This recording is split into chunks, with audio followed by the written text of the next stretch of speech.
वो कहता है कि मैं एंजॉय कर रहा हूँ, सामने समुंदर है।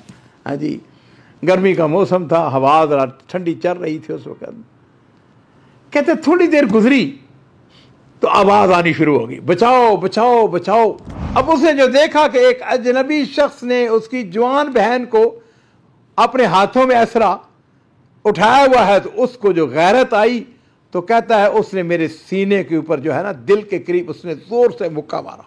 कहता है कि बस मैं, अल्लाह ने मेरी ज़िंदगी बचाई। अस्सलामु अलैकुम वरहमतुल्लाहि वबरकातुहू। बिस्मिल्लाह वस्सलातु वस्सलामु अला रसूलिल्लाह।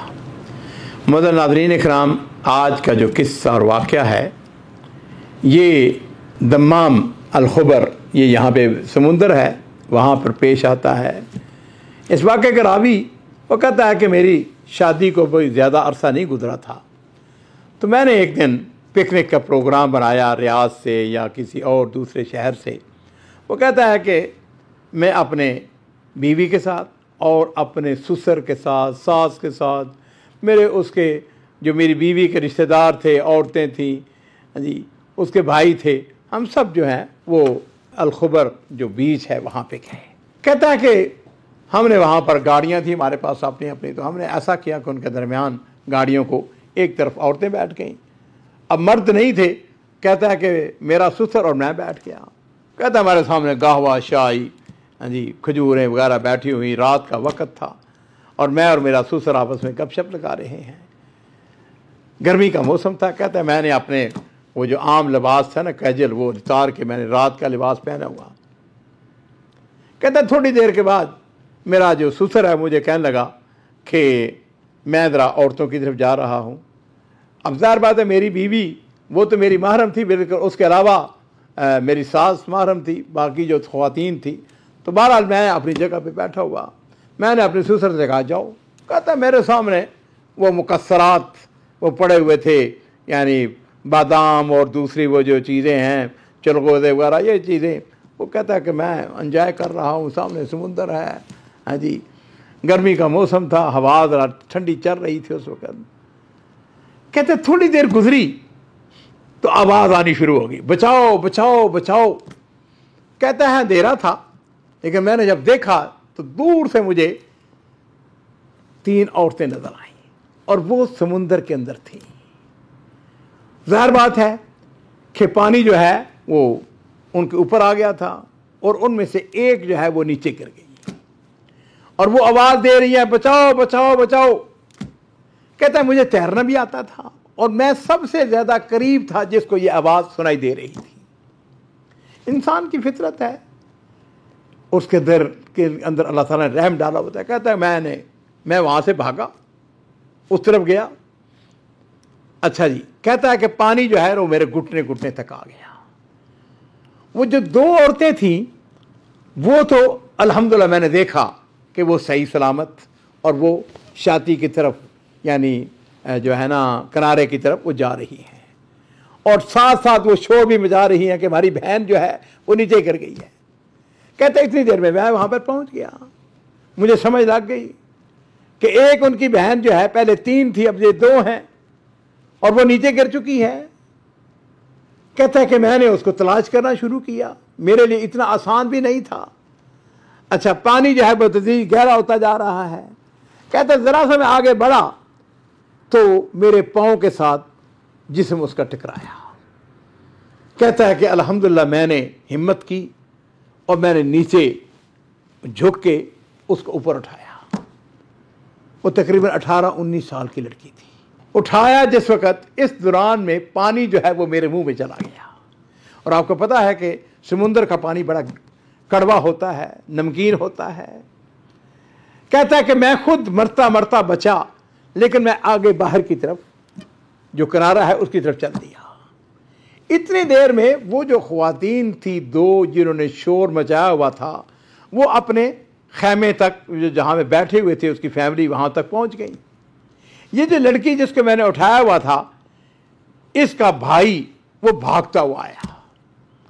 अब जब उसने, हम उतनी देर में, वो कहता है कि मैं करीब करीब चल रहा हूँ, लेकिन इतने वजन, यानी खातून को मैंने उठाया हुआ, आसान तो नहीं था बाहर जाना।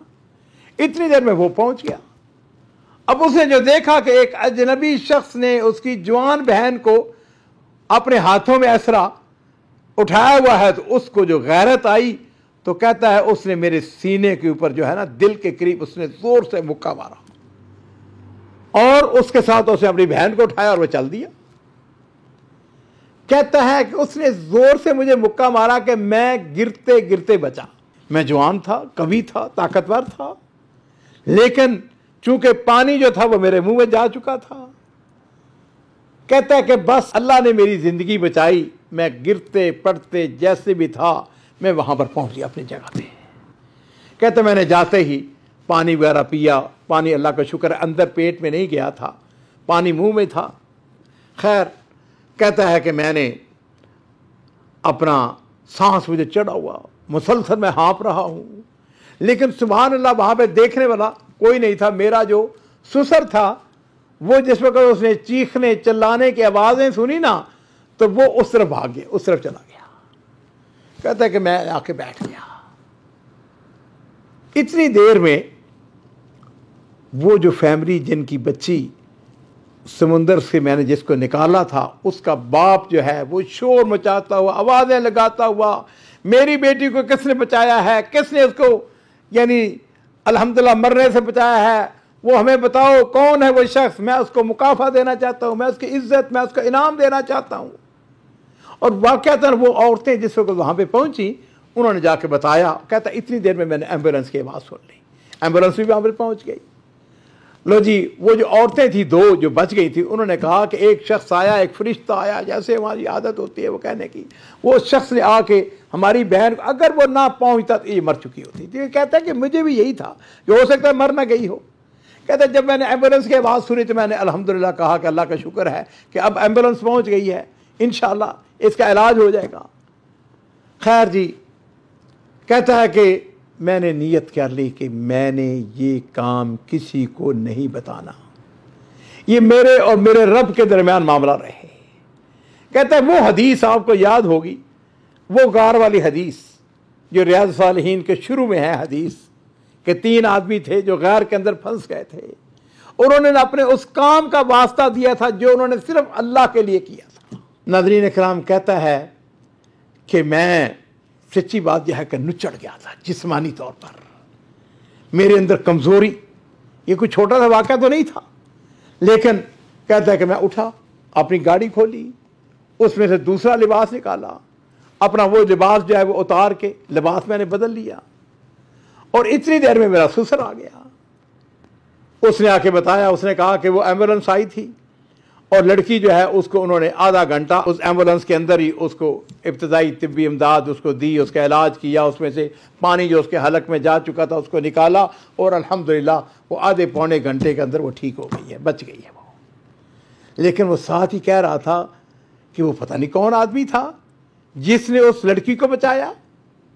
कहता है उसको शक गुजरा, उसने मेरी तरफ देख के कहा तूने तो नहीं बचाया उसको। कहता मैंने उसको टाल दिया।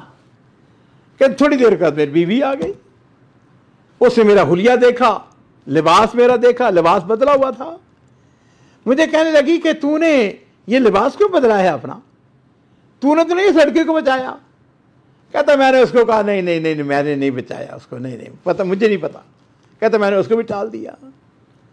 कहता है उसको शक पड़ा, वो गई गाड़ी में, उसने वहां पर देखा मैंने वो लिबास जो उतारा हुआ था, अब लिबास वो गीला था, उसको फिर मजीद शक आ गया। मुझे आके कहने लगी कि तू कहता है कि मैंने नहीं बचाया, तो फिर किसने उसको बचाया, फिर तूने लिबास क्यों बदला है। कहने लगा मैं उसको टालने के लिए कह दिया कि उसके ऊपर चाय गिर गई थी, तो इसलिए मैंने वो लिबास बदला है। नाज़रीन कराम, आपको ये ताज्जुब होगा, इस शख्स ने यह वाक़या 15 साल के बाद बताया। इस वाक़े के जो रावी है कहता है कि 15 साल के बाद उसने बिल्कुल इस बात का जिक्र नहीं किया कि वो कौन सी फैमिली थी, कौन सी जगह थी, कौन था, कुछ नहीं। ये मामला उसने अपने और अपने रब के दरमियान रहने दिया। इस कहानी का इख्तिताम मैं इस बात पर करूँगा, मुझ समेत अल्लाह के फजल व करम से हम खैर के काम, अच्छे काम करते रहते हैं, कोई ना कोई करते रहते हैं, लेकिन क्यों ना हम कुछ काम ऐसे करें जो किसी को मत बताएं, किसी को पता ना चले, और जो मेरे, आपके और आपके रब के दरमियान रहे, किसी को और ना पता चले, ताकि क़यामत वाले दिन आप ये कह सकें, अल्लाह मैंने तेरे खौफ, तेरे डर, तुझे राजी करने के लिए ये काम किया था, और आज मैं इसके बदले में तुझसे जन्नत मांगता हूं।